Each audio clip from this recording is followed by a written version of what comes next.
નમસ્કાર મિત્રો, સ્વાગત છે આપનું અમારા યુટ્યુબ ચેનલ પર જેનું નામ છે ટેક ટુ ગુજ।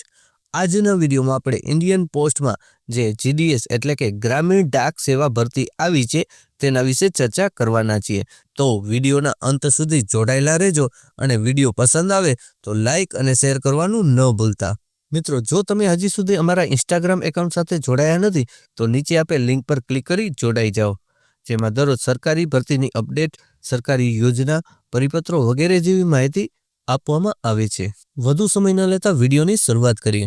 ઇન્ડિયન પોસ્ટ વિભાગમાં જીડીએસ એટલે કે ગ્રામીણ ડાક સેવા ભરતી જાહેર કરવામાં આવી છે, જેમાં કુલ જગ્યા 21,400 જેટલી જગ્યા ભરવાની છે તથા ગુજરાત લેવલે 1200થી વધુ જગ્યા ભરવાની છે। સૌથી પહેલા આપણે અગત્યની તારીખો જાણી લઈએ। આ ભરતીના ફોર્મ 11 ફેબ્રુઆરી 2025 થી માંડી 3 માર્ચ 2025 સુધી ઓનલાઈન અરજી કરી શકાશે। જો ફોર્મ ભરતી વખતે કોઈ ક્ષતિ રહી જાય એટલે કે કોઈ ભૂલ રહી જાય તો તેને સુધારવાની તારીખ 6 માર્ચ 2025 થી 8 માર્ચ 2025 સુધી સુધારી શકાશે। જો મિત્રો આપ આ ભરતીનું ફોર્મ ઘર બેઠા ભરવા માંગો છો તો આપ અમારા માધ્યમથી પણ ફોર્મ ભરાવી શકો છો। નીચે આપેલ વોટ્સઅપ નંબરનો સંપર્ક કરી આપ ઓનલાઈન ફોર્મ ભરાવી શકો છો।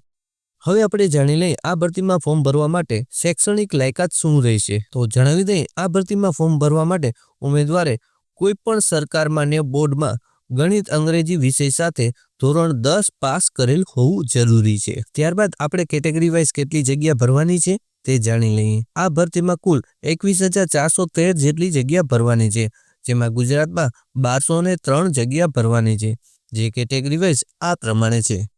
સૌથી પહેલા સામાન્ય વર્ગ માટે 524 જેટલી જગ્યા ભરવાની છે। ત્યારબાદ ઓબીસી કેટેગરીના ઉમેદવારો માટે 260 જેટલી જગ્યા ભરવાની છે। ત્યારબાદ એસસી કેટેગરીના ઉમેદવારો માટે 64 જેટલી જગ્યા ભરવાની છે। ત્યારબાદ એસટી કેટેગરીના ઉમેદવારો માટે 212 જગ્યા ભરવાની છે।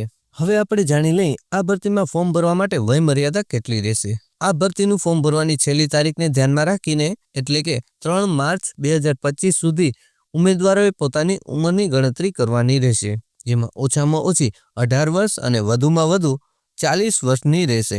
પરંતુ સરકારશ્રીના ધારાધોરણ મુજબ અમુક કેટેગરીના ઉમેદવારોને વય મર્યાદામાં છૂટછાટ આપી છે, જેમાં એસસી એસટી ઉમેદવારોને 5 વર્ષની છૂટ આપવામાં આવી છે, જ્યારે ઓબીસી વર્ગના ઉમેદવારોને 3 વર્ષની છૂટ આપવામાં આવી છે। ઈડબ્લ્યુએસ અથવા તો સામાન્ય વર્ગ માટે કોઈ છૂટછાટ આપવામાં આવી નથી અને છેલ્લે દિવ્યાંગો માટે 10 વર્ષની છૂટ આપવામાં આવી છે, સાથે કોઈ કેટેગરીમાં આવતા હોય તો તે પણ લાગુ પડશે। ત્યારબાદ આપણે જાણી લઈએ કે આ ભરતીનું ફોર્મ ભરવા માટે અરજી ફી કેટલી રહેશે। આ ભરતીમાં એસસી એસટી વિકલાંગો તથા મહિલા ઉમેદવારો માટે કોઈ ફી ભરવાની નથી, જ્યારે ઓબીસી ઈડબ્લ્યુએસ સામાન્ય વર્ગ માટે 100 રૂપિયા ફી ભરવાની રહેશે। તો આ રીતે ઇન્ડિયન પોસ્ટ વિભાગમાં ભરતી ભરવાની છે। જો આપ આ ભરતીનું ફોર્મ ભરવા માંગતા હો તો આપ અમારો સંપર્ક કરી ઘર બેઠા ફોર્મ ભરાવી શકો છો। મને આશા છે કે વિડીયોમાં આપને તમામ માહિતી મળી ગઈ હશે। જો કોઈ માહિતી ખૂટતી જણાય તો આપ કોમેન્ટ બોક્સમાં લખી શકો છો।